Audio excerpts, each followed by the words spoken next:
under the crimson moonlight. A group of 5 friends set up camp beside a remote lake, its dark waters shimmering ominously. The air felt unusually still, but they ignored it, laughing and roasting marshmallows over a flickering campfire. Around midnight, Lynn wandered to the edge of the lake, drawn by a strange glow reflecting off the water. As she stared at her reflection, something shifted. It wasn't her face staring back. Instead, a pale, distorted figure smiled at her from the ripples. "Lynn?" Koa called out. When there was no response, the group ran to the lake's edge, but Lynn was gone.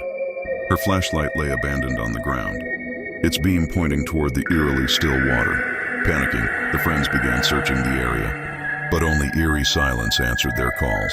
Then, from the fog-covered lake, Lynn emerged, her clothes soaking wet. She walked stiffly toward them, her face blank, her eyes unnervingly white.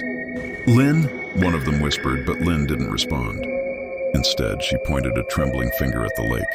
Her lips parted, releasing a voice that was not her own. "One by one, you will join us." Suddenly, from the water's surface, pale hands shot upward, clawing at the air. One by one, their reflections in the lake began to morph into grotesque, twisted versions of themselves, grinning wickedly. The friends screamed, but their voices seemed to be swallowed by the lake. Koa grabbed Lynn's arm, trying to pull her back, but she was ice cold and unmoving. "We need to leave," shouted Mai, but when they turned, the path they came through was now shrouded in dense fog. The lake began to ripple violently, and from its depths emerged a figure cloaked in shadows, its hollow eyes glowing red.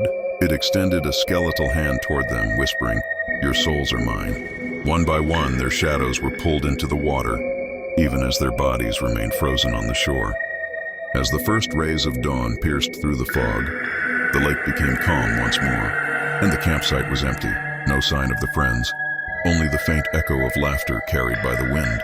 The villagers nearby whispered of the cursed lake, where those who dared to camp vanished forever, their reflections haunting the water for eternity.